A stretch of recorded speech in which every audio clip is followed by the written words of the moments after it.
रघुनाथ प्रसाद त्रिवेदी या रघुनाथ प्रसाद त्रिवेदी। यह क्या करें, दुविधा में जान है। एक और तो हिंदी का यह गौरवपूर्ण दावा है कि इसमें जैसा बोला जाता है वैसा लिखा जाता है, और जैसा लिखा जाता है वैसा ही बोला जाता है। दूसरी ओर हिंदी के कर्णधारों का अविगत शिष्टाचार है कि जैसे धर्म उपदेशक कहते हैं कि हमारे कहने पर चलो, वैसे ही जैसे हिंदी के आचार्य लिखें वैसे लिखो, जैसे वे बोलें वैसे मत लिखो। शिष्टाचार भी कैसा। हिंदी साहित्य सम्मेलन के सभापति अपने व्याकरण कशायती कंठ से कहीं पुरुषोत्तम दास और हरकिशन लाल और उनके पिट्ठू छापे ऐसी तरह कि पढ़ा जाए पुरुषोत्तम दास आ और हरि कृष्ण लाल आ। आज जाने भी दो, बड़े बड़े बह गए और गधा कहे कितना पानी। कहानी कहने चले हो या दिल के फफोले फोड़ने। अच्छा, जो हुक्म। हम लाला जी के नौकर हैं, बैगनों के थोड़ी ही हैं। रघुनाथ प्रसाद त्रिवेदी अब के इंटरमीडिएट परीक्षा में बैठा है।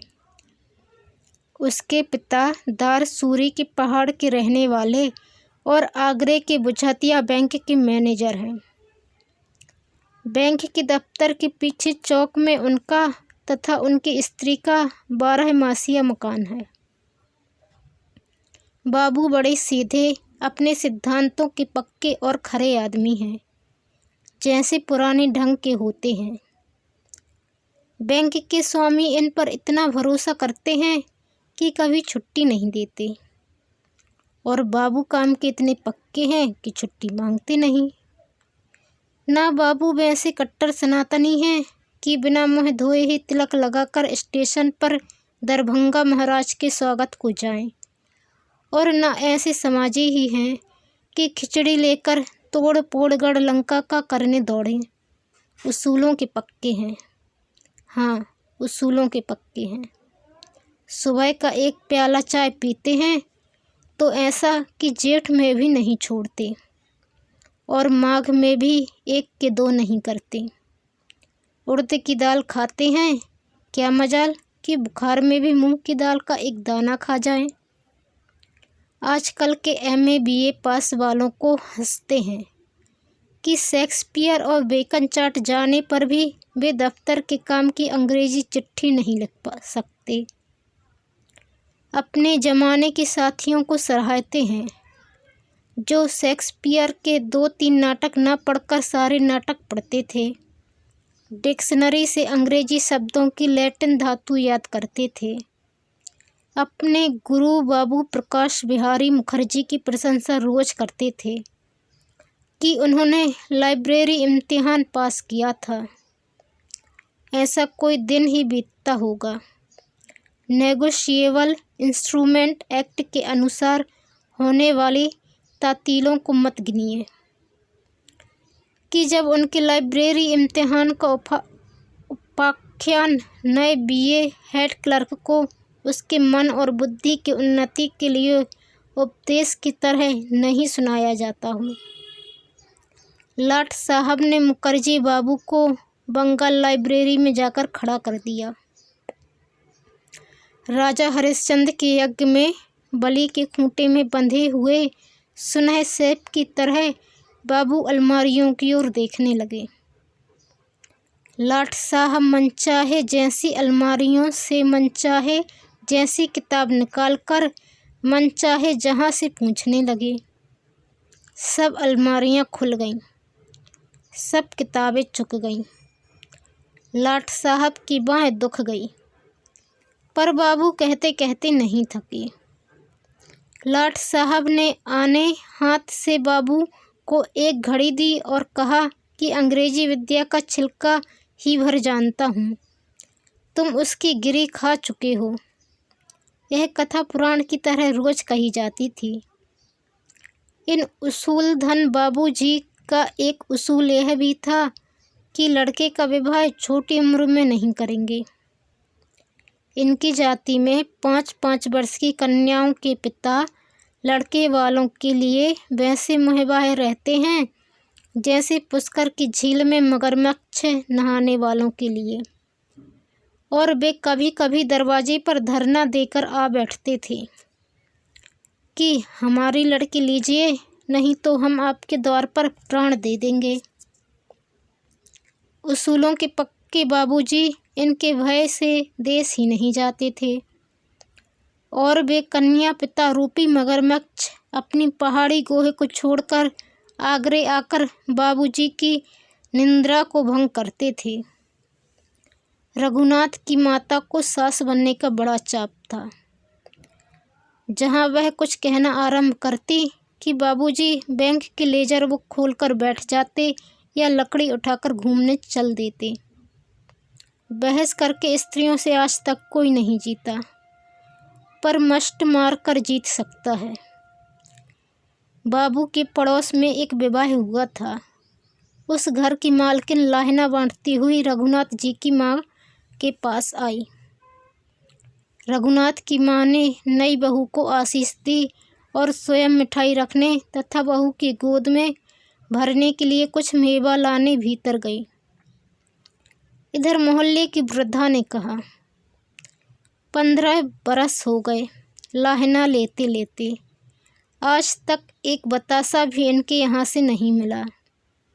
दूसरी वृद्धा, जो 3 बड़ी और 2 छोटी पतोहों की सेवा से इतनी सुखी थी कि रोज मृत्यु को बुलाया करती थी, बोली, बड़े भागों से बेटों को ब्याह होता है। तीसरी ने नाक की झुलनी हिलाकर कहा, अपना खाने पहनने का लोभ कोई छोड़े तब तो बहू बेटी को लावे। बहू के आते ही खाने पहनने में कमी जो हो जाती है। चौथी ने कहा, ऐसे कमाने खाने जो आग लगे, यूँ तो कुत्ते भी अपना पेट भर लेते हैं। कमाई सफल करने का यही तो मौका होता है।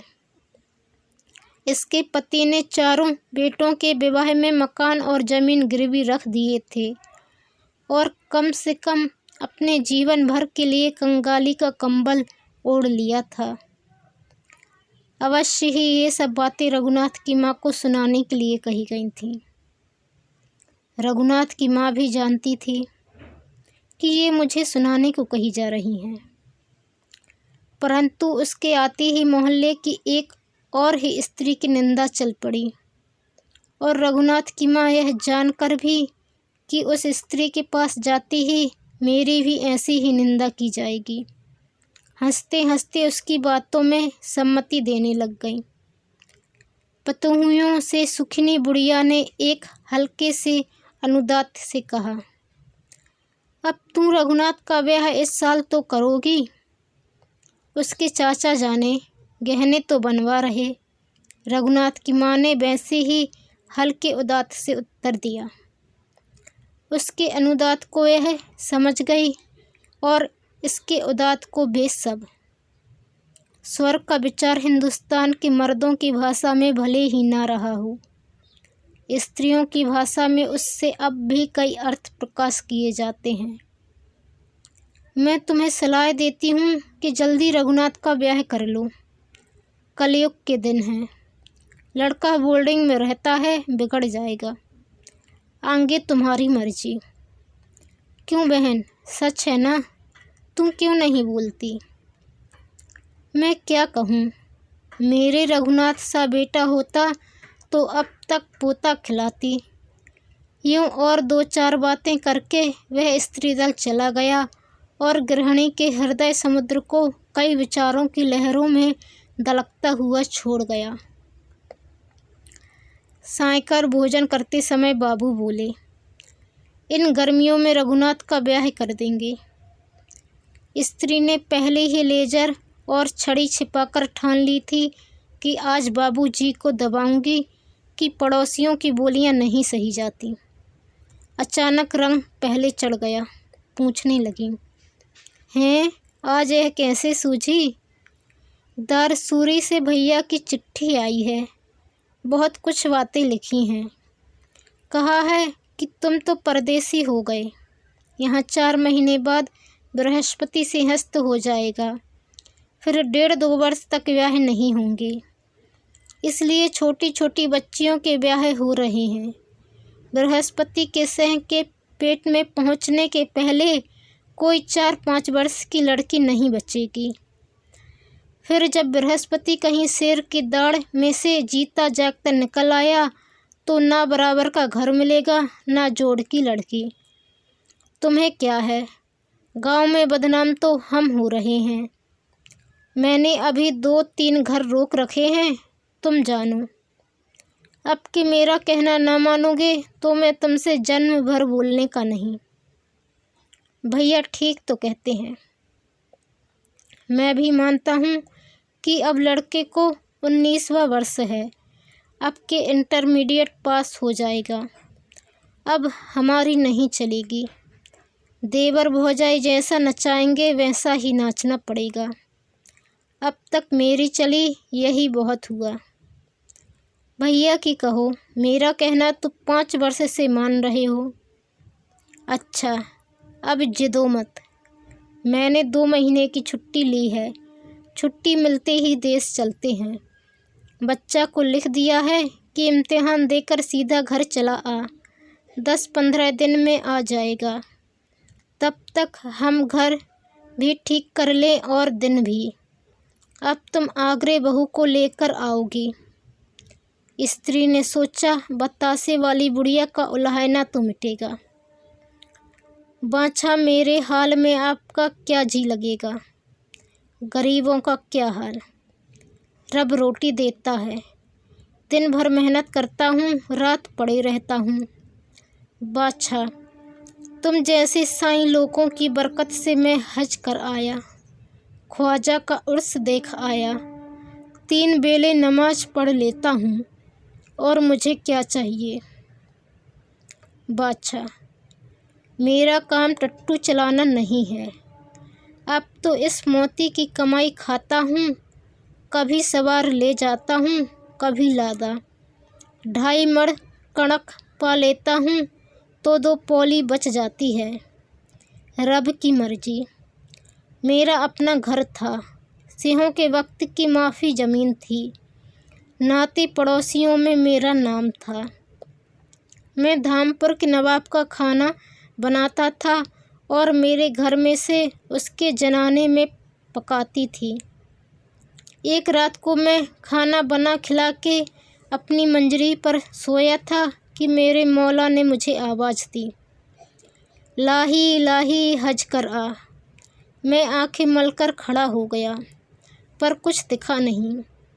फिर सोने लगा कि फिर वही आवाज़ आई कि लाही, तू मेरी पुकार नहीं सुनता, जा हज कर आ। मैं समझा मेरा मौला मुझे बुलाता है। फिर आवाज़ आई, लाही चल पड़, मैं तेरे नाल हूँ, मैं तेरा बेड़ा पार करूँगा। मुझसे रहा नहीं गया।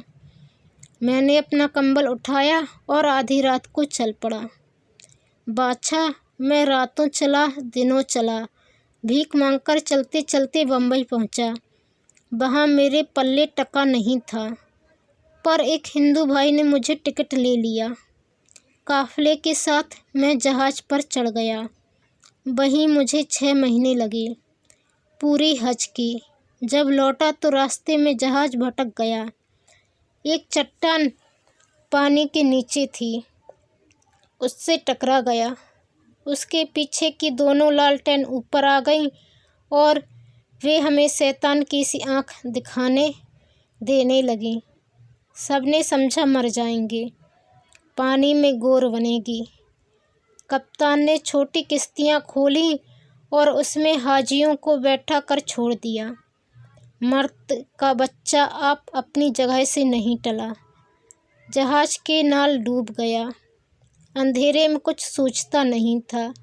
सवेरा होते ही हमने देखा कि 2 कश्तियाँ बह रही हैं और जहाज है ना दूसरी कश्तियाँ। पता ही नहीं हम कहाँ से किधर जा रहे थे। लहरें हमारी कश्तियों को उछालती, नचाती, डुबाती, झकझोरती थीं। तो लहमा बीतता था। हम खैर मनाते थे, पर मेरे मालिक ने करम किया। मेरे अल्लाह ने, मेरे मौला ने जैसे उस रात को कहा था, मेरा बेड़ा पार किया।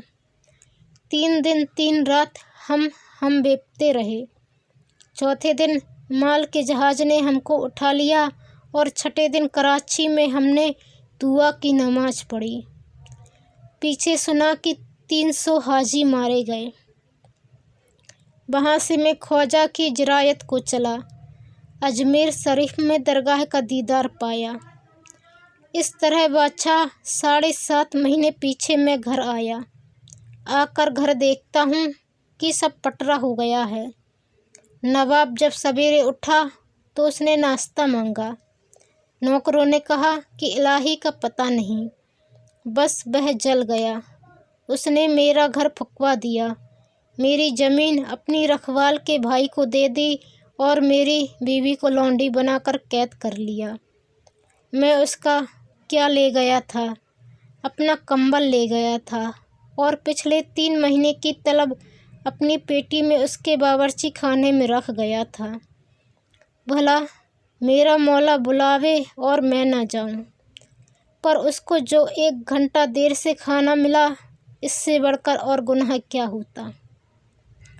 इसके 15वें दिन जनाजे में एक सोने की अंगूठी खो गई। नवाब ने मेरी घरवाली पर शक किया। उसने पूछा तो वह बोली कि मेरा कौन सा घर और घरवाला बैठा है कि उसके पास अंगूठी ले जाऊंगी। मैं तो यहीं रहती हूँ। सीधी बात थी, पर उसने सुनी नहीं गई। जला भुना तो था ही, बेंत लेकर लगा मारने। बादशाह, मैं क्या कहूँ, मौला मेरा गुनाह बख्शे। और 5 बरस हो गए हैं, पर जब मैं घरवाले की पीठ पर 50 दागों की गुच्छियाँ देखता हूँ तो यही पछतावा रहता है कि रब ने उस सूर का, तौबा तौबा, गला घोंटने को यहाँ क्यों रखा। मारते मारते जब मेरी घरवाली बेहोश हो गई, तब डर कर उसे गांव के बाहर फेंकवा दिया। तीसरे दिन वह वहाँ से घिसटती घिसटती चल कर अपने भाई के यहाँ पहुँची। रघुनाथ ने रुंधे गले से कहा, तुमने फरियाद नहीं की? कचहरियाँ गरीबों के लिए नहीं हैं बादशाह, वे तो सेठों के लिए हैं। गरीबों की फरियाद सुनने वाला सुनता है। उसने 15 दिन में सुनकर हुक्म भी दे दिया। मेरी औरत को मारते मारते उस पाजी के हाथ की उंगलियों में बेंत की एक सली चुभ गई थी। वही पक गई, लहू में जहर हो गया। 15वें दिन मर गया। हज से आकर मैंने सारा हाल सुना, अपने जेल घर को देखा और अपने परदादे की सिहों की माफ़ी ज़मीन को भी देखा। चला आया, मस्जिद में जाकर रोया। मेरे मौला ने मुझे हुक्म दिया, लाही मैं तेरे नाल हूँ, अपनी जोए को धीरज दे। मैं साले के यहाँ पहुँचा। उसने 25 रुपए दिए। मैं टट्टू मूल लेकर पहाड़ चला आया और यहाँ रब का नाम लेता हूँ और आप जैसे साईं लोगों की बंदगी करता हूँ। रब का नाम बड़ा है। रघुनाथ इम्तिहान देकर रेल से घराटनी तक आया। वहाँ 30 मील पहाड़ी रास्ता था। दूरी पर चूने के से ढेर चमकते दिखने लगे, जो कभी न पिघलने वाली बर्फ़ के पहाड़ थे। रास्ता सांप की तरह चक्कर खाता था। मालूम होता कि एक घाटी पूरी हो गई है, पर ज्यों ही मोड़ पर आते त्यों ही उसकी जड़ में एक और आधी मील का चक्कर निकल पड़ता। एक और ऊंचा पहाड़, दूसरी ओर 2.5 फुट गहरी खड्डे और किराए के टट्टुओं की लत की सड़क के छोर पर चले, जिससे सवार की एक टांग तो खड्ड पर ही लटकी रहे। आगे वैसा ही रास्ता, वैसी ही खड्ड, सामने वैसी ही कोने पर चलने वाले टट्टू। जब धूप बढ़ी और जीना लगा तो मोती के स्वामी इलाही से रघुनाथ ने उसका इम्तिहान पूछा। उसने जो सीधी और विश्वास से भरी दुख की धाराओं से भीगी हुई कथा कही, उससे कुछ मार्ग कट गया। कितने गरीबों का इतिहास ऐसी चित्र घटनाओं की धूप छाया से भरा हुआ है, पर हम लोग प्रकृति के इन सच्चे चित्रों को ना देखकर उपन्यासों की मृग तृष्णा में चमत्कार ढूंढते हैं। धूप चढ़ गई थी कि वे एक ग्राम में पहुंचे। गांव के बाहर सड़क के सहारे एक कुआं था और उसी के पास एक पेड़ के नीचे इलाही ने स्वयं को और अपने मोती के लिए विश्राम करने का प्रस्ताव किया। घोड़े को न्याहरी देकर और पानी वानी पीकर धूप ढलते ही चल देंगे और बात की बात में आपको घर पहुंचा देंगे। रघुनाथ को भी टांगे सीधी करने में कोई उज्र न था। खाने की इच्छा बिल्कुल न थी। हाँ, पानी की प्यास लग रही थी। रघुनाथ अपने बक्स में से एक लोटा डोर निकालकर कुएं की तरफ चला। कुएं पर देखा कि 6-7 स्त्रियां पानी भरने और भर कर ले जाने की कई दशाओं में हैं। गांव में पर्दा नहीं होता। वहाँ सब पुरुष सब स्त्रियों से और सब स्त्रियां सब पुरुषों से निडर होकर बातें कर लेती हैं। और शहरों के लंबे घूंघटों के नीचे जितना पाप होता है, उसका 10वां हिस्सा भी गांव में नहीं होता। इसी से तो कहावत में बाप ने बेटे को उपदेश दिया है कि घूंघट वाली से बचना। अनजाना पुरुष किसी भी स्त्री से बहन कहकर बात कर लेता है और स्त्री बाजार में जाकर किसी भी पुरुष से भाई कहकर बोल लेती है। यही वाचिक संधि दिन भर के व्यवहारों में पासपोर्ट का काम कर देती है। हंसी ठट्ठा भी होता है, पर कोई दुर्भाव नहीं खड़ा होता।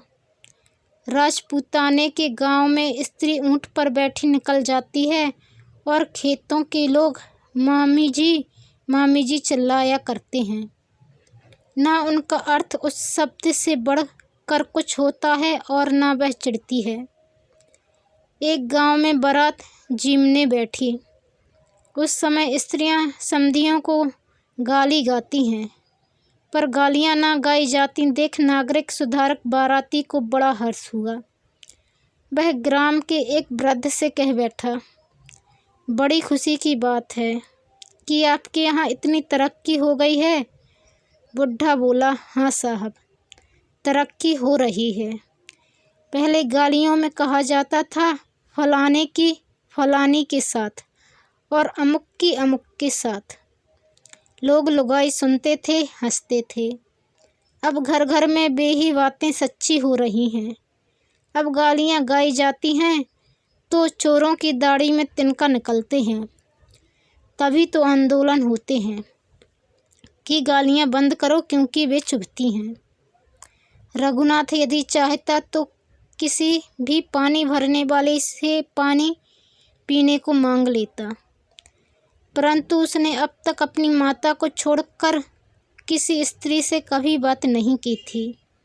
स्त्रियों के सामने बात करने को उसका मुँह खुल ना सका। पिता की कठोर शिक्षा से बालकपन से ही उसे वह स्वभाव पड़ गया था कि 2 बरस प्रयाग में स्वतंत्र रहकर भी वह अपने चरित्र को केवल पुरुषों के समाज में बैठकर पवित्र रख सका था। जो कोने में बैठकर उपन्यास पढ़ा करते हैं, उनकी अपेक्षा खुले मैदान में खेलने वालों के विचार अधिक पवित्र रहते हैं। इसलिए फुटबॉल और हॉकी के खिलाड़ी रघुनाथ को कभी स्त्री विषयक कल्पना ही नहीं होती थी। वह मानवीय सृष्टि में अपनी माता को छोड़कर और स्त्रियों के होने या ना होने से अनभिज्ञ था। विवाह उसकी दृष्टि में एक आवश्यक किंतु दुर्गेय बंधन था, जिसमें सब मनुष्य फंसते हैं, और पिता की आज्ञा अनुसार वह विवाह के लिए घर उसी रुचि से आ रहा था, जिससे कि कोई पहल थिएटर देखने जाता है। कुएं पर इतनी स्त्रियों को इकट्ठा देखकर वह सहम गया। उसकी ललाट पर पसीना आ गया और उसका बस चलता तो वह बिना पानी पिए ही लौट जाता। अस्तु चुपचाप डोर लोटा लेकर एक कोने पर जा खड़ा हुआ और डोर खोल कर फांसा देने लगा। प्रयाग के बोल्डिंग की टोटियों की कृपा से जन्म भर कभी कुएं से पानी नहीं खींचा था, न लोटे में फांसा लगाया था। ऐसी अवस्था में उसने सारी डोर कुएं पर बखेर दी और उसकी जो छोर लोटे से बांधी वह कभी तो लोटे को 120 अंश के कोण पर लटकाती और कभी उत्तर पर।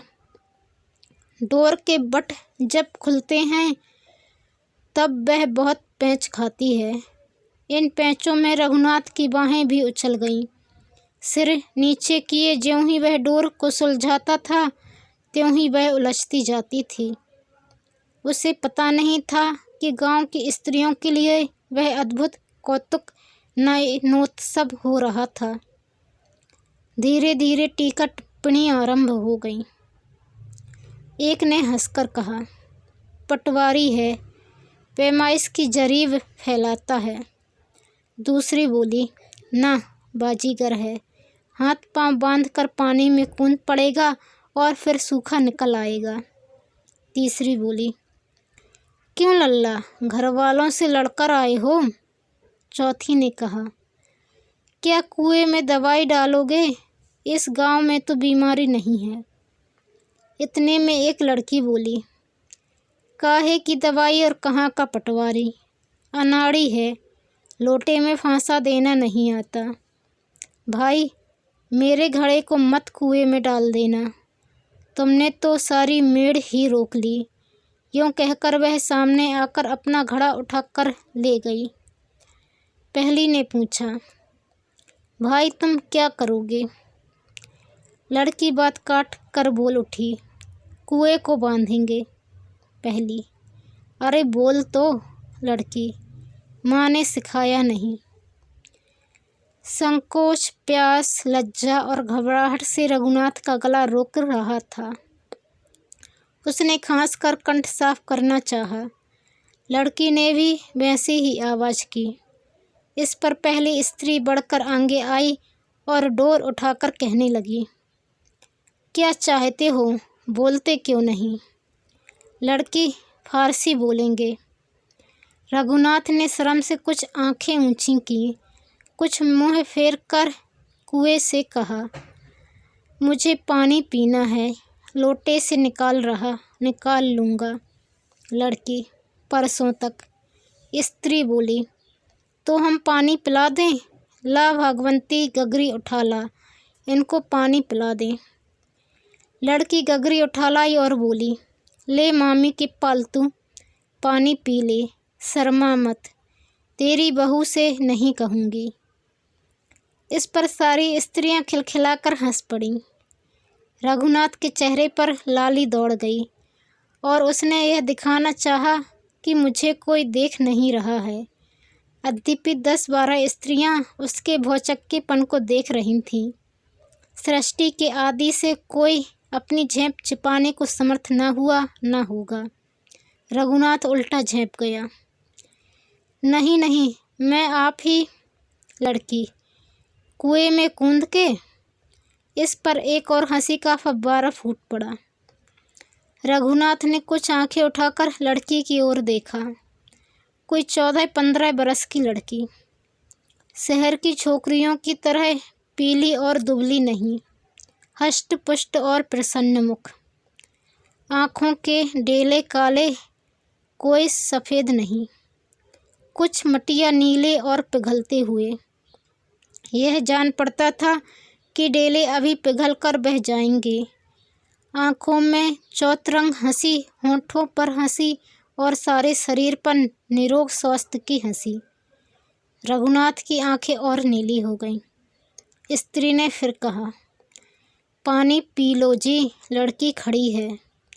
रघुनाथ ने हाथ धोए, एक हाथ मुँह के आगे लगाया। लड़की गगरी से पानी पिलाने लगी। जब रघुनाथ आधा पी चुका था तब उसने श्वास लेते लेते आंखें ऊंची की। उस समय लड़की ने ऐसा मुंह बनाया कि ठी ठी करके रघुनाथ हंस पड़ा। उसकी नाक में पानी चढ़ गया और सारी आस्तीन भीग गई। लड़की चुप। रघुनाथ को खांसते डगमगाते देख वह स्त्री आगे चली आई और गगरी छीनती हुई लड़की को झड़क कर बोली, तुझे रात दिन दिन उत्पन्न ही सूझता है। इन्हें कल सूंड चला गया। ऐसी हंसी भी किस काम की। लो, मैं पानी पिलाती हूँ। लड़की, दूध पिला दो, बहुत देर हुई, आंसू भी पोंछ दो। सच्चे ही रघुनाथ के आंसू आ गए थे। उसने स्त्री के जल लेकर मुँह धोया और पानी पिया। धीरे से कहा, बस जी बस। लड़की, अब के आप निकाल लेंगे। रघुनाथ को मुँह पोंछते देखकर स्त्री ने पूछा, कहाँ रहते हो? आगरे। इधर कहाँ जाओगे? लड़की, बीच में ही, शिकारपुर। वहाँ ऐसों का गुरुद्वारा है। स्त्रियां खिलखिला उठीं। रघुनाथ ने अपने गांव का नाम बताया। मैं पहले कभी इधर आया नहीं। कितनी दूर है? कब तक पहुंच जाऊंगा? अब भी वह सिर उठाकर बात नहीं कर रहा था। लड़की, यही 15-20 दिन में 300-400 कोस तो होगा। स्त्री, छी, 2-2.5 भर है। अभी घंटे भर में पहुंच जाते हो। रास्ता सीधा ही है ना? लड़की, नहीं तो बाएं हाथ को मुड़कर चीड़ के पेड़ के नीचे, दाहिने हाथ को मुड़ने के पीछे 7वें पत्थर पर फिर बाएं मुड़ जाना। आगे सीधे जाकर कहीं न मुड़ना। सबसे आगे एक गीदड़ की गुफा है। सबसे उत्तर को बाड़ उलांघ कर चले जाना। स्त्री, छोकरी तुम बहुत सिर चढ़ गई है। चिकर चिकर करती ही जाती है। नहीं जी, एक ही रास्ता है। सामने नदी आवेगी। परले पार बाएं हाथ को गांव है। लड़की, नदी में भी यूं ही फांसा लगाकर पानी निकालना। स्त्री उसकी बात अनसुनी करके बोली, क्या उस गांव में डाक बाबू होकर आए हो? रघुनाथ, नहीं, मैं तो प्रयाग में पढ़ता हूँ। लड़की, ओहो, प्रयाग जी में पढ़ते हैं। कुएं से पानी निकालने पड़ते होंगे। स्त्री, चुप कर, ज़्यादा बकबक काम की नहीं। क्या तू इसलिए मेरे यहाँ आई है? इस पर महिला मंडल फिर हंस पड़ा। रघुनाथ ने घबरा कर इलाही की ओर देखा तो वह मजे में पेड़ के नीचे चिलम पी रहा था। इस समय रघुनाथ को हाजी इलाही से ईर्ष्या होने लगी। उसने सोचा कि हज से लौटते समय समुद्र में खतरे कम हैं और कुएं पर अधिक। लड़की, क्यों जी, प्रयाग जी में अक्कल भी बिकती है। रघुनाथ ने मुँह फेर लिया। स्त्री, तो गांव में क्या करने जाते हो? लड़की, कमाने खाने। स्त्री, तेरी कैंची नहीं बंद होती? यह लड़की तो पागल हो जाएगी। रघुनाथ, मैं वहाँ के बाबू शोभाराम जी का लड़का हूँ। स्त्री, अच्छा, तो क्या तुम्हारा ही ब्याह है? रघुनाथ ने सर नीचा कर लिया। लड़की, मामी, मुझे भी अपने नए पालतू के ब्याह में ले चलना। बड़ा ब्याहने चली है। यह घोड़ी है और वह जो चिलम पी रहा है नाना बनेगा। वाह जी वाह, ऐसे बुद्धू के आगे भी कोई लहंगा पसारेगा। स्त्री लड़की की ओर झपटी। लड़की गगरी उठाकर चलती बनी। स्त्री उसके पीछे 10 कदम गई थी कि स्त्री महिमा मंडल फिर अट्ठास से गूंज उठा। रघुनाथ इलाही के पास लौट आया। पीछे मुड़कर देखने की उसकी हिम्मत न हुई। उसके गले में भस्म का सा स्वाद आ रहा था। जीवन भर में यही उसका स्त्रियों से पहला परिचय हुआ। उसकी आत्मलज्जा इतनी तेज थी कि वह समझ गया कि मैं इनके सामने बन गया हूँ। जीवन में ऐसी स्त्रियों से आधा संसार भरा रहेगा और ऐसी ही किसी से विवाह होगा। तुलसीदास ने ठीक ही कहा है कि तुलसी गाय बजाए के दियो काठ में पाँव। स्त्रियों की टोली के वाक्यों से गढ़ रहे थे और सब वाक्यों के दुस्वप्न के ऊपर उस पिघलती हुई आंखों वाली कन्या का चित्र मंडरा रहा था। बड़े ही उदास चित्त से रघुनाथ घर पहुंचा। गांव पहुंचने के तीसरे दिन रघुनाथ सवेरा होते ही घूमने को निकला। पहाड़ी जमीन जहां रास्ता देखने में कोस भर जचे और चाहे उसमें 10 मील का चक्कर काट लो, बिना पानी सींचे हुए हरे मखमल के गलीचे से ढकी हुई जमीन, उस पर जंगली गुलदाउदी की पीली टिमकियाँ और बसंत के फूल, आलू बोखारे और पहाड़ी करौंदे की रच से भरे हुए छोटे छोटे रंगीले फूल जो पेड़ का पत्ता भी नहीं दिखने दें, क्षैतिज पर लटके हुए बादलों की सी बर्फीले पहाड़ों की चोटियाँ जिन्हें देखते आँखें अपने आप बड़ी हो जाती और जिनकी हवा की सांस लेने से छाती बढ़ती हुई जान पड़ती। नदी से निकली हुई छोटी छोटी असंख्य नहरें जो सांप के से चक्कर खा खा कर फिर प्रधान नदी की पथरीली तलेटी में जा मिलती। ये सब दृश्य प्रयाग के ईंटों के घर और कीचड़ की सड़कों से बिल्कुल निराले थे।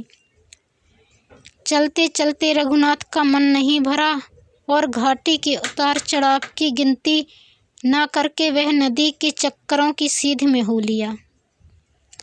एक और आम के पेड़ थे जो बोरों और कैरियों में लदे हुए थे। उनके सामने धान के खेत थे जिनमें से पानी किलचिल किलचिल करता हुआ पिघल रहा था। कहीं उसे कटीली बाड़ों के बीच में होकर जाना पड़ता था और कहीं छोटे छोटे झरने जो नदी में जा मिले थे लांघने पड़ते थे। इन प्राकृतिक दृश्यों का आनंद लेता हुआ हमारा चरित्र नायक नदी की ओर बढ़ा। इस समय वहाँ कोई ना था। रघुनाथ ने एक अकृत्रिम घाट चौड़ी शिला पर खड़े होकर नदी की शोभा देखी और सोचा कि हजामत बनाकर नहा धोकर घर चलें। नई सभ्यता के प्रभाव से सेफ्टी रेजर और साबुन की टिकिया सफरी कोट की जेब में थी ही। ऊपर की पॉकेट बुक से एक आईना भी निकालना पड़ा। रघुनाथ उसी शिलाफलक पर बैठ गया और अपने मुख रूपी आकाश पर छाए हुए कोमल बादलों को मिटाने के लिए अमेरिका के इस जेबी वज्र को चलाने लगा। कवियों को सोचने का समय पाखाने में मिलता है और युवाओं को स्वयं हजामत करने में।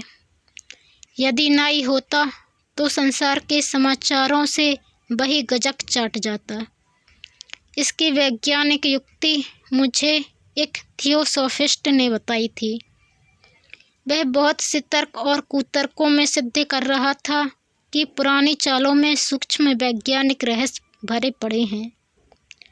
यहाँ तक कि माता बच्चे के सिर में नज़र से बचाने के लिए जो काजल का टीका लगा देती हैं अथवा दूध पिलाए पीछे बच्चे को धूल की चुटकी चटा देती हैं, इसका भी वह बिजली के विज्ञान से समाधान कर रहा था।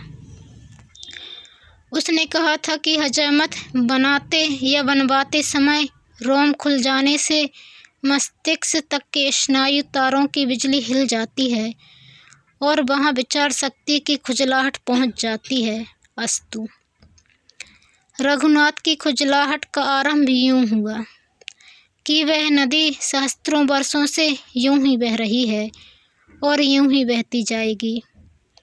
किनारे के पहाड़ों ने, ऊपर के आकाश ने और नीचे की मिट्टी ने उसको यूँ ही देखा है और यूँ ही वे उसे देखते जाएंगे।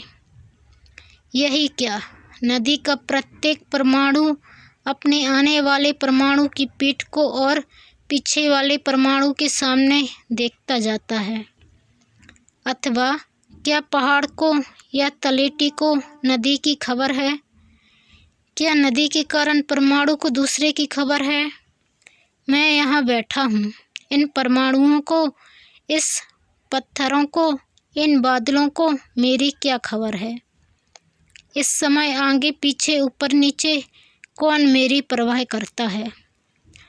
मनुष्य अपने घमंड में त्रिलोकी का राजा बना फिरे, उसे अपने आत्मविश्वास के सिवा पूछता ही कौन है? इस समय मेरा यह छोर बनाना किसके लिए ध्यान देने योग्य है? किसे पड़ी है कि मेरी लीलाओं पर ध्यान रखे? इसी विचार की तार में ज्यों ही उसने सिर उठाया त्यों ही देखा कम से कम एक व्यक्ति को तो उसकी लीलाएं ध्यान देने योग्य हो रही थी, जो उनका अनुकरण करती थी। रघुनाथ क्या देखता है कि वहीं पानी पिलाने वाली लड़की सामने एक दूसरी शिला पर बैठी हुई है और उसकी नकल कर रही है। उस दिन की हंसी की लज्जा रघुनाथ के जी से नहीं हटी थी। वह लज्जा और संकोच के मारे यही आशा करता था कि फिर कभी वह लड़की मुझे न दिखाई पड़े और अपनी ठठोलियों से मुझे तंग न करे। अब जिस समय वह यह सोच रहा था कि मुझे कोई न देख रहा है, वही लड़की उसके हजामत बनाने की नकल कर रही है। उसने हाथ में एक तिनका ले रखा है। जब रघुनाथ उस तरह चलाता है तब वह तिनका चलाती है। जब रघुनाथ हाथ खींचता है तब वह तिनका रोक लेती है। रघुनाथ ने मुँह दूसरी ओर किया, उसने भी वैसा ही किया। रघुनाथ ने दाहिना घुटना उठाकर अपना आसन बदला, वहाँ भी ऐसा ही हुआ।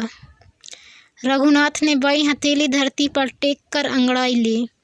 लड़की ने भी वही मुद्रा की।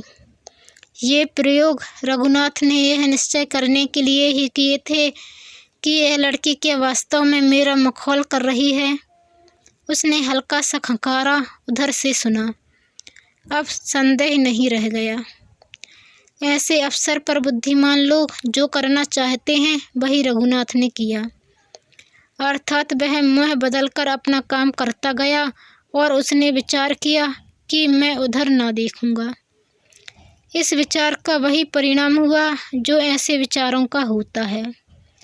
अर्थात 2 ही मिनट में रघुनाथ ने अपने को उसी ओर देखते हुए पाया। अब लड़की ने भी अपना आसन बदल लिया था। रघुनाथ ने कई बार विचार किया कि मैं उधर ना देखूंगा, पर वह फिर उधर ही देखने लगा। आंखें जो मानो अभी पानी होकर बह जाएंगी। सफ़ेद हल्का सा नीला कोआ जिसमें एक प्रकार की चंचलता, हंसी और घृणा तैर रही थी। यह लड़की यूं पिंड न छोड़ेगी। मैंने इसका क्या बिगाड़ा है?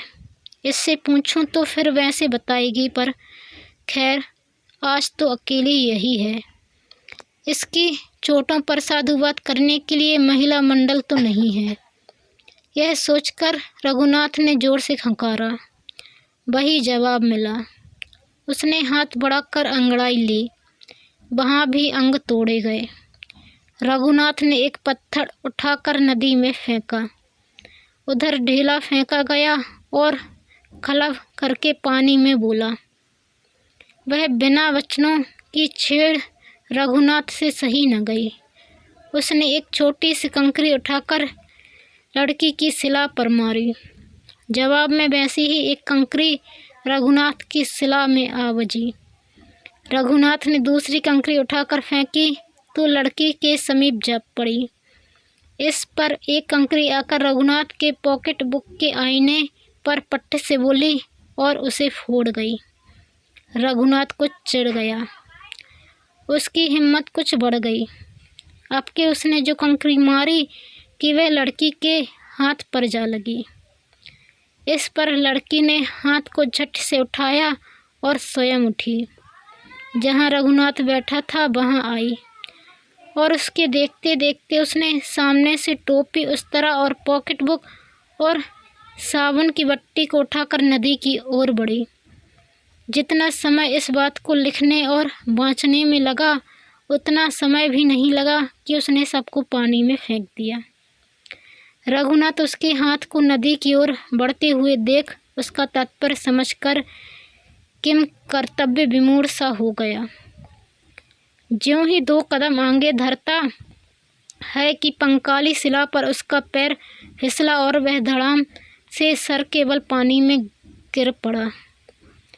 रघुनाथ तैरना नहीं जानता था।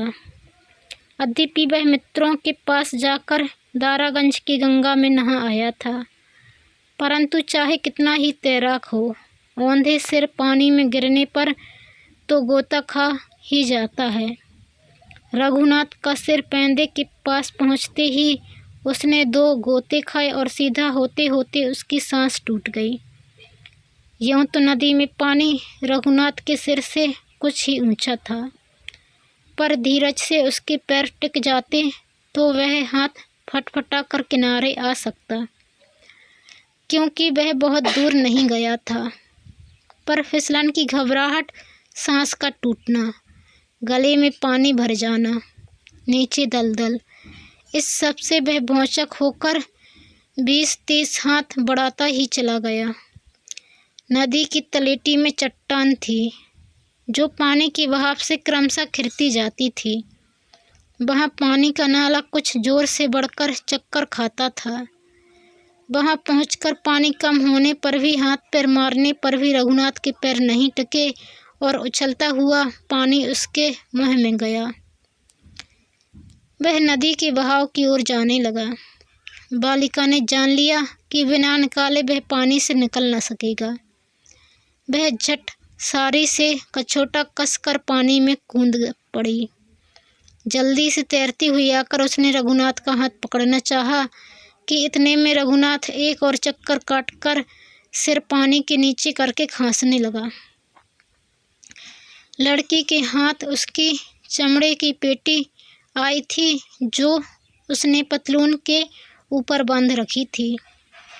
वह एक हाथ से उसे खींचती हुई रघुनाथ को छर्रे के बहाव से निकाल लाई और दूसरे हाथ से पानी हटाती हुई किनारे की ओर बढ़ने लगी। अब रघुनाथ भी सीधा हो गया था।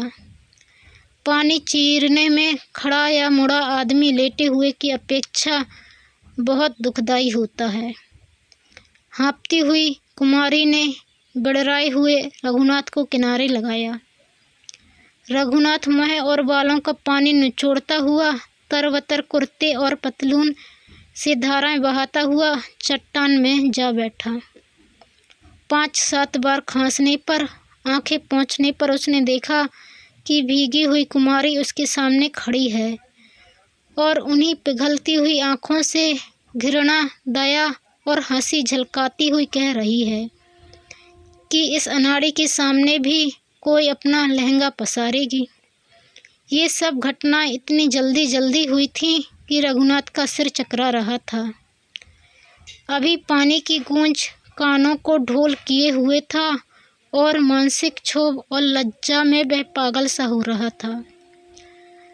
उसके मन की पिछली भित्ति पर चाहे वह अंकित हो रहा हो कि इस लड़की ने मुझे नदी में से निकाला है, पर सामने की भित्ति पर यही था कि शब्द के कोड़ों से वह मेरी चमड़ी उधेड़ डालती है। रघुनाथ उसे पकड़ने के लिए लपका और लड़की 2 खेतों के बाड़ के बीच तंग सड़क पर दौड़ भागी।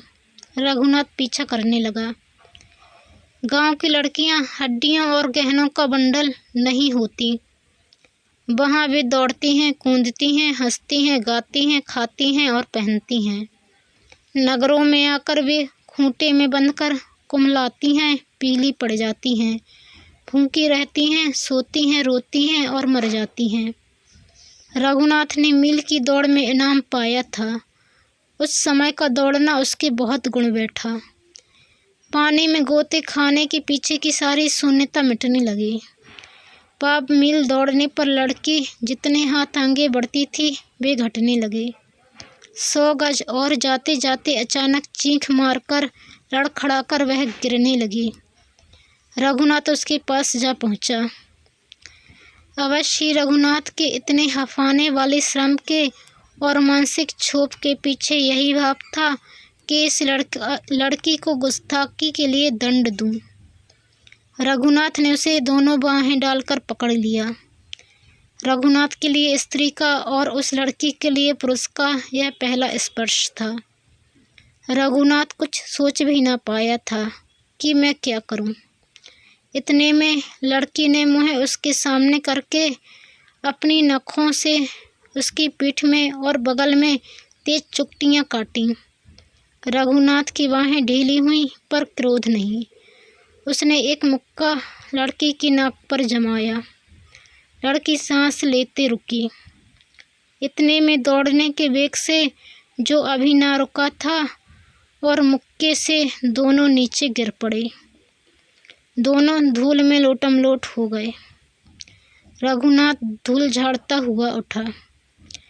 क्या देखता है कि लड़की की नाक से लहू बह रहा है। अपनी विजय का पहला आवेश एकदम से भूलकर वह पश्चाताप और दुख के पास में फंस गया। उसका मुँह पसीना पसीना हो गया। वह चाहता था कि इन लहू की बूंदों के साथ मैं भी धरती में समा जाऊं और उसके साथ ही अपनी आंखें भूमि में गड़ा भी रहा था। परंतु फिर क्षण में आंखें उठ आईं। लड़की अपने भीगे और धूल लगे हुए आंचल से नाक पोंछते हुई उन्हीं आँखों में बही घृणा की ओर पछतावे की दृष्टि डालती हुई कह रही थी, वाह अच्छे मर्द हो, बड़े बहादुर हो, स्त्रियों पर हाथ उठाया करते हैं। रघुनाथ चुप।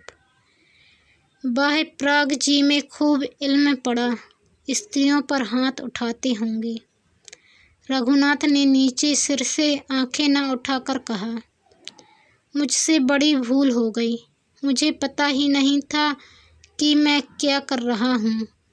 मेरा सिर ठिकाने नहीं है, मुझे अभी चक्कर आवेंगे। स्त्रियों पर हाथ नहीं चलाया करते हैं। सड़क यहाँ चौड़ी हो गई थी। कचनार की एक बेल आम पर चढ़ी हुई थी और आम के तले पत्थरों का थावला था। सुनसान था। दूर से नदी की कलकल और रह रह कर खाती चढ़े की ठक ठक ठक ठक आ रही थी। इस समय रघुनाथ का घोंघापन हटने लगा और स्त्रियों की ओर से झेप इस पिघलती हुई आँखों वाली के वचन बाणों के नीचे भागने लगी। ठाठस कर उसने पूछा, तुम्हारा नाम क्या है? भागवंती। रहती कहाँ हो? मामी के पास, वही जिसने कुएं पर पानी नहीं पिलाया था। उस दिन का स्मरण आते ही रघुनाथ फिर चुप हो गया। फिर कुछ ठहर कर बोला, तुम मेरे पीछे क्यों पड़ी हो? तुम्हें आदमी बनाने को। जो तुम्हें बुरा लगा हो तो मैंने भी अपने किए का लहू बहाकर फल पा लिया।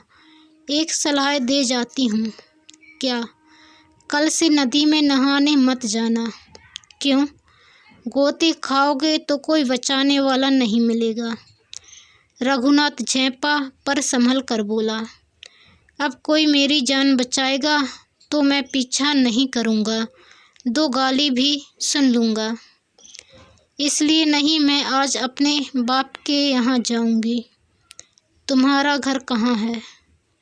जहाँ अनाड़ियों के डूबने के लिए कोई नदी नहीं है। फिर वही बात लाई। तो वहाँ पर चिढ़ाने वालों के भागने के लिए रास्ता भी नहीं होगा। जी, यहाँ जो मैं आपके हाथ आ गई। नहीं तो कांटा ना लगता तो प्रयाग जी तक दौड़ते तो हाथ ना आती। कांटा कैसा? यह देखो। रघुनाथ ने देखा कि उसके दाहिने पैर के तलवे में एक कांटा चुभा हुआ है। उसको यह सूझी कि यह मेरे दोस्त से हुआ है। बालिका के सहारे वह घुटनों के बल बैठ गया और उसका पैर खींचकर रूमाल से धूल झाड़कर कांटे को देखने लगा। कांटा मोटा था पर पैर में बहुत बैठ गया था। वह उठकर बाड़ से एक और बड़ा कांटा तोड़ लाया। उससे और पतलून की जेब से चाकू से उसने कांटा निकाला। निकालते ही लहू का डोरा बह निकला। कांटा प्राय 2 इंच लंबा और जहरीली कटीली का था। उफ कहकर रघुनाथ ने कमीज की आस्तीन फाड़कर उसके पाँव में पट्टी बांध दी। बालिका चुप बैठी थी। रघुनाथ कांटे को निखर रहा था। अब तो दर्द नहीं, कोई एहसान थोड़ा है, तुम्हारे भी कांटा गड़ जाए तो निकलवाने आ जाना। अच्छा, रघुनाथ का जी जल गया था यह बर्ताव। अच्छा क्या, जाओ अपना रास्ता लो, एक कांटा मैं ले जाऊंगा, आज की घटना की यादगारी रहेगी। मैं जरा इसे देख लूं। रघुनाथ ने अंगूठे और तर्जनी से कांटा पकड़कर उसकी ओर बढ़ाया। अपनी 2 उंगलियों से उसे उठाकर और दूसरे हाथ से रघुनाथ को धक्का देकर लड़की हंसती हंसती दौड़ गई। रघुनाथ धूल में एक काला मुंडी खाकर ज्यों ही उठा कि बालिका खेतों को फांदती हुई जा रही थी। अब की दफ़ा उसका पीछा करने का साहस हमारे चरित्र नायक ने नहीं किया। नदी तट पर जाकर कोट उठाया और चौंधियाए मस्तक से घर की राह ली। रघुनाथ के हृदय में स्त्री जाति की अज्ञानता का भाव और उसके पृथक रहने का कोहरा तो था ही। अब उसके स्थान में उद्वेगपूर्ण गिलानी का धूम इकट्ठा हो गया था। पर उस धूम के नीचे नीचे उस चप्पल लड़की की चिंगारी भी चमक रही थी। अवश्य ही अपने पिछले अनुभव से वह इतना चमक गया था कि किसी स्त्री से बातें करने की उसकी इच्छा न थी, परंतु रह रहकर उसके चित्त में उस पिघलती हुई आंखों वाली का और अधिक हाल जानने और उसके वचन कोड़े सहने की इच्छा होती थी। रघुनाथ का हृदय एक पहेली हो रहा था और उस पहेली में पहेली उस स्वतंत्र लड़की का स्वभाव था। रघुनाथ का हृदय धुएं से घुट रहा था और विवाह के पास आते हुए अवसर को वह उसी भाव से देख रहा था जैसे चैत कृष्ण में बकरा आने वाले नवरात्रों को देखता है। इधर पिताजी और चाचा घर खोज रहे थे। आसपास गांव में 3-4 पत्रियां थीं जिनके पिता अधिक धन के स्वामी न होने से अब तक अपना भार न उठा सके थे और अब बृहस्पति के सह का कवल हो जाने को अपने नरक गमन का परवाना सा देख कर भी आत्मघात नहीं कर रहे थे। हिंदू समाज में धौंस से कुछ नहीं होता, जरूरत से सब हो जाता है। बड़े से बड़े महाराज थैलियों के मुँह खुलवा कर भी शास्त्र जड़ लोगों से यह नहीं कहला सकते कि अष्टवर्षा भवेद गौरी, पर हड़ताल लगा दो। उल्टा अष्ट का अर्थ गर्भाष्टक करके 7 वर्ष 3 महीने की आयु निकाल बैठेंगे।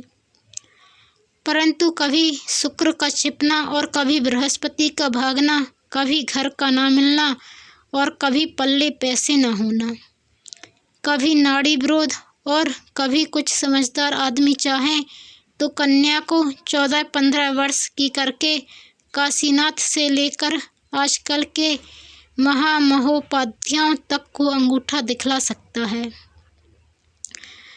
2 घर तो ज्योतिषी ने खो दिए, तीसरे के बारे में भी उन्होंने लत्तापात करना चाहा था, पर कुछ तो ज्योतिषी के डाकखाने के द्वारा मनी आर्डर का ग्रहों पर प्रभाव पड़ा और कुछ के रघुनाथ पिता के इस बिहारी के दोहे के पाठ का ज्योतिषी पर।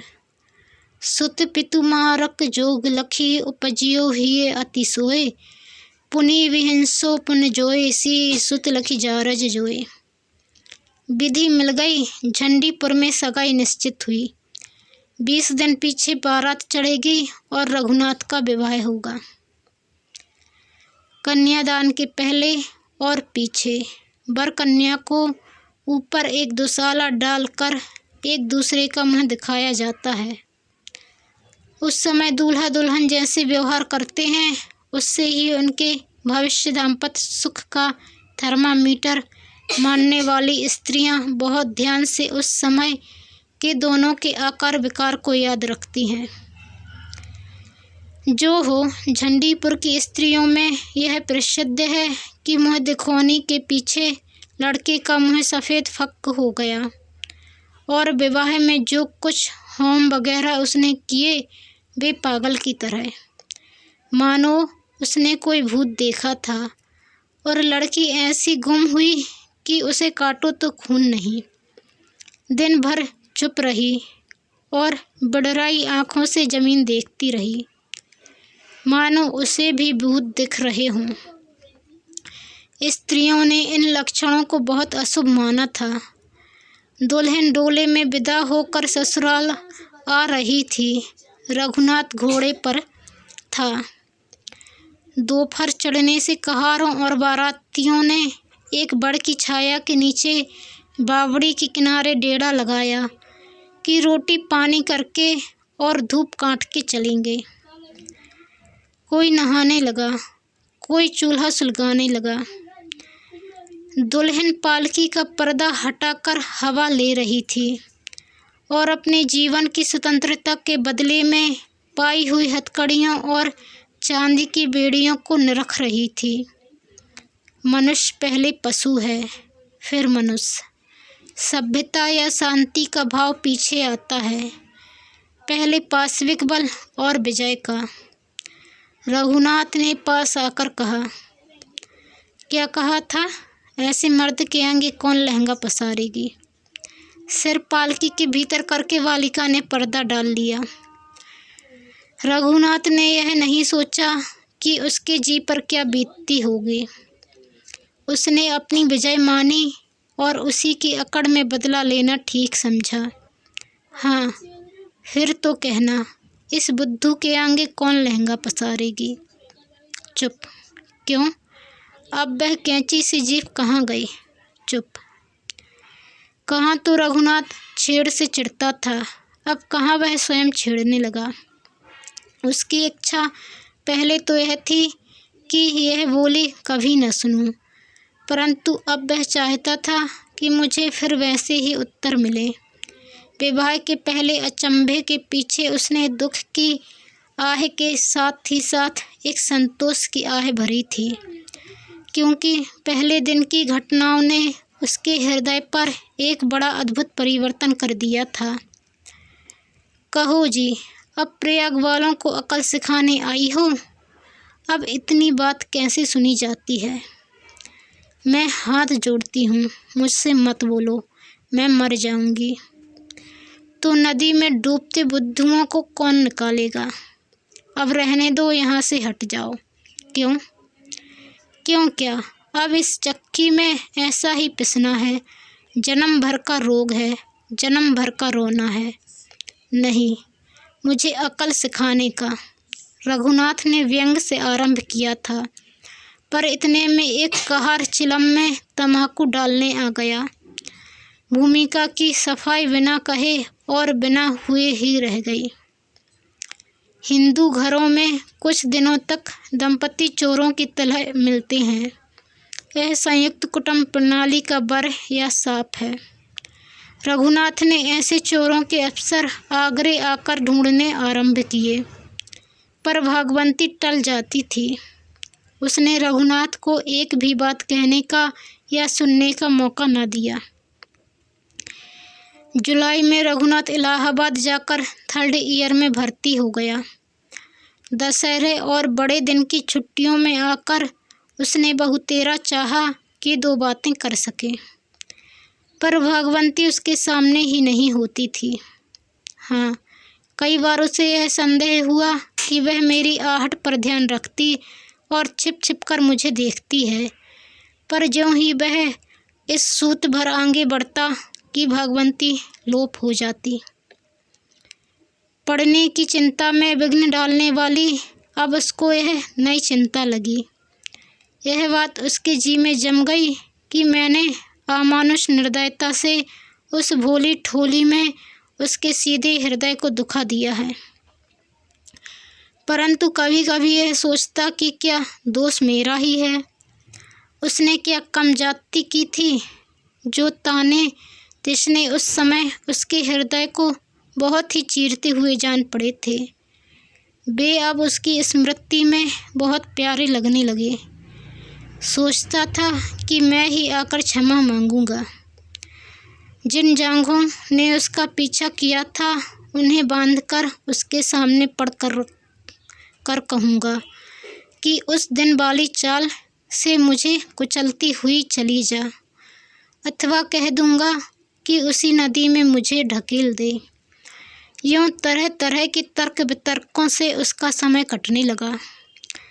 ना हॉकी में अब उसकी कदर रही और ना प्रोफेसर की आंखें वैसी रहीं। उसी कीचड़ लगे हुए पतलून को मेज पर रख कर सोचता रहता। होली की छुट्टियां आईं। पहले सलाह हुई कि घर न जाऊं, काशी में एक मित्र के पास ही छुट्टियां बिताऊं।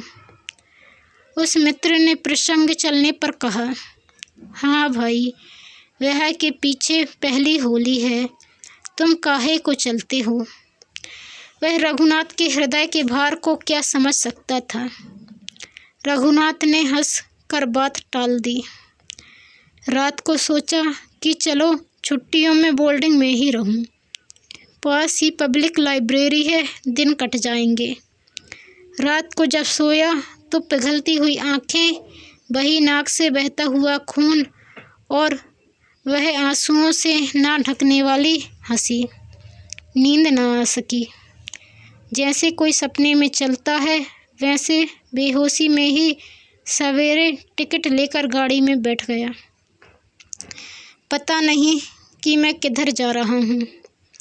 चेत तब हुआ जब कुली टुंडला टुंडला चिल्लाए।